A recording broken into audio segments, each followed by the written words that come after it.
ஐஸ்வர்யா கருத்தரித்தல் மையங்களில் ஜனவரி 30 முதல் பிப்ரவரி 5 வரை இலவச ஆலோசனை மற்றும் சிகிச்சைகளில் மாபெரும் சிறப்பு சலுகை. பிளாக் ஷிப் யூடியூப் சேனலோட ஃபன் பண்ற ஷோ மூலமா மக்களை பிராங்க் பண்ணி அது மூலமா பிரபலமானவர் தான் விஜய் சித்து. அதை தொடர்ந்து இவர் விஜய் சித்து பிளாக்ஸ் அப்படிங்கிற யூடியூப் சேனல் ஸ்டார்ட் பண்ணாரு. அதுல அவரோட சேனல்ல போட்ட ஃபர்ஸ்ட் வீடியோல சோட்டு அப்படிங்கிற டாக் கூட செம ஃபன் பண்ணியிருப்பாரு. அந்த வீடியோ ரொம்பவே வைரல் ஆச்சு.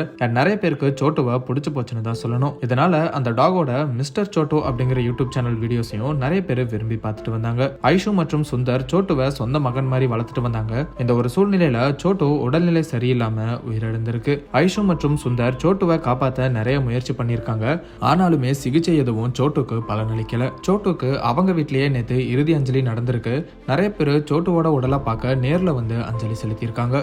சோட்டுவோட இறப்பு பலரையுமே கண்கலங்க வச்சிருக்குன்னு தான் சொல்லணும். விஜய் சித்துவும் சோட்டுவோட போட்டோவை ஷேர் பண்ணி மிஸ்யூடான எமோஷனலா சொல்லியிருக்காரு. பலருமே சோட்டு இறந்துட்டதா சொல்லி மிஸ்டர் சோட்டு இன்ஸ்டாகிராம் பேஜ்ல போடப்பட்ட போஸ்ட்ல ஐஷு மற்றும் சுந்தருக்கு ஆறுதல் சொல்ற விதமா கமெண்ட் பண்ணிட்டு வராங்க. நிறைய பேர் சோட்டுக்கு இப்ப இரங்கலையும் தெரிவிச்சிட்டு வராங்க. சோட்டு பிரிஞ்ச சோகத்துல பலருமே விஜய் சித்து சோட்டு கூட போட்ட வீடியோஸையும் மறுபடியும் பார்த்து அதுலயும் சோட்டுவை மிஸ் பண்றோம் அப்படின்னு சொல்லி கமெண்ட் பண்ணிட்டு வராங்க. சோட்டுவை இழந்து தவிக்கிற குடும்பம் மற்றும் நண்பர்களுக்கு எங்களோட ஆழ்ந்த அனுதாபங்களை தெரிவிச்சுக்கிறோம். ஐஸ்வர்யா கருத்தரித்தல் மையங்களில் ஜனவரி 30 முதல் பிப்ரவரி 5 வரை இலவச ஆலோசனை மற்றும் சிகிச்சைகளில் மாபெரும் சிறப்பு சலுகை.